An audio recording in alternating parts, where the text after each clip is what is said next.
પ્રભુ ઈસુના જીવંત અને પવિત્ર ત્રિએક નામમાં વાલા ભાઈઓ અને બહેનો, આપ સર્વને લોગોસ બાઇબલ સ્ટડી તરફથી હું પ્રેમી સલામ પાઠવું છું. અને આજે 2025ના વર્ષનો 314મો દિવસ, 10મી નવેમ્બર 2025 અને સોમવારનો આ નવો દિવસ આપણા જીવનમાં પ્રભુએ બતાવ્યો. માટે પ્રભુનો આભાર માનતા પ્રભુના નામને ધન્યવાદ આપીએ છીએ. ઈસુ સમગ્ર માનવ જાતને માટે મરણ પામ્યા.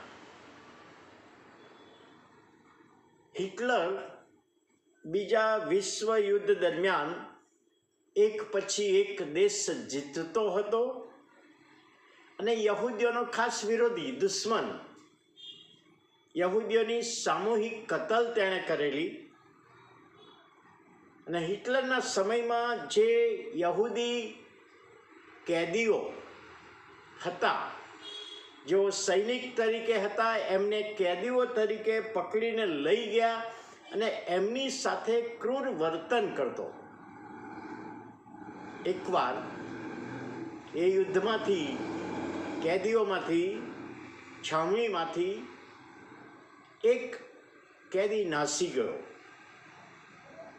હિટલરને ખબર પડી કે એક કેદી નાસી ગયો છે, એટલે હિટલરે બધા જ યહૂદી કેદીઓને ભેગા કર્યા અને એમને કહ્યું કે આ માણસ જતો રહ્યો છે, ક્યાં ગયો છે, તમને કોઈને ખબર હોય તો કહો, અમે એને પાછો પકડી લાવીએ. 2 દિવસનો ટાઈમ આપું છું અને 2 દિવસમાં જો તમે નહીં કહો મને, તો તમારામાંથી કોઈ પણ 10 સૈનિકોને હું ગોળીએ વીંધી નાખીશ. 2 દિવસ થયા, કોઈની પાસે માહિતી હતી નહીં, તો કેવી રીતે આપી શકે? અને પેલો માણસ પકડાયો નહીં, પાછો પકડાયો નહીં, આવ્યો નહીં. ત્રીજા દિવસે બધા જ કેદીઓ, યહૂદી કેદીઓને ભેગા કર્યા અને તમારામાંથી કોઈ પણ 10ને હું પકડીને આગળ લાવું છું. અને 10 સૈનિકોને ઊભા કર્યા, એને જે ઈચ્છા થઈ એને ઊભા કર્યા. તમને 10ને વારાફરતી ગોળીએ મારીને મારી નાખીશ.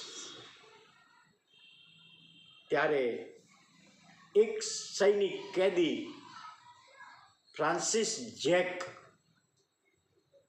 પગમાં પડી ગયો હિટલરના, રડ્યો. મારે 2 નાના બાળકો છે અને મા બાપ છે. મા બાપની સંભાળ લેવાની, એમનું ભરણ પોષણ કરવાની જવાબદારી મારા સિરે છે. જો તમે મને મારી નાખશો, ગોળી મારીને મારી નાખશો, તો મારા 2 બાળકોનું શું થશે અને મારા મા બાપનું શું થશે? એટલે હિટલરને તે વખતે દયા આવી અને એણે જાહેર કર્યું કે તારા બદલે જો બીજો કોઈ સૈનિક મરવા તૈયાર થાય તો હું તને છોડી દઈશ. છાવણીમાં સન્નાટો ફેલાઈ ગયો. કોણ મરવા તૈયાર થાય? રેન્ડમલી 10 જણને પસંદ કરેલા. હવે આ ફ્રાન્સિસ જેકના બદલામાં કોણ તૈયાર થાય? એટલામાં મેક્સ મિલન કોલ્વે, કેથોલિક પ્રિસ્ટ હતા, એ પણ ત્યાં કેદી હતા. એમણે કહ્યું કે હું આ ફ્રાન્સિસ જેકને માટે મરવા તૈયાર છું. એના બદલે મને ગોળી મારો ને મને મારી નાખો, પરંતુ એને જીવતો રાખો. મેક્સ મિલન કોલ્વે ને ગોળી મારીને મારી નાખ્યા, બીજા 9ને મારી નાખ્યા. ફ્રાન્સિસ જેકનો બચાવ થયો. જ્યારે 1995માં, રિસન્ટલી 1995માં 93 વર્ષની ઉંમરે ફ્રાન્સિસ જેક મરણ પથારીએ હતા. અને એ વખતે મરણ પથારીએ એમણે શબ્દો બોલ્યા કે મારા શરીરના બચાવને માટે વર્ષો અગાઉ મેક્સમિલન કોલ્વે એ મારા માટે મરણ પામ્યા,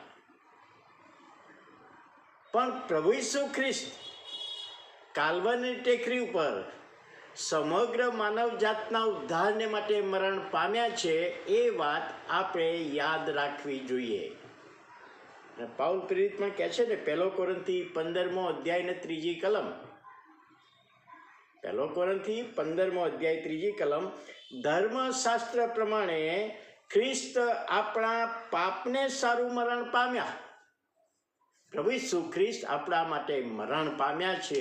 એ બાબત આપણે સ્વીકારીએ, પ્રભુને સ્વીકારીએ અને બીજાને કહીએ, અને પ્રભુ એનો આશીર્વાદ આપણા જીવનોમાં આપે. પ્રાર્થના કરીએ. પ્રભુ, અમે તમારો આભાર માનતા તમારા પવિત્ર નામને ધન્યવાદ આપીએ છીએ. આજની સાક્ષીને માટે તમે અમારા માટે મરણ પામ્યા એ બાબત સમગ્ર માનવજાતના ઉદ્ધારને માટે આશીર્વાદિત બન્યું, અને સમજવામાં સહાય કરો, મદદ કરો, દોરવણી આપો. ઈસુ પ્રભુના નામમાં સાંભળો, માન્ય કરો. આમેન.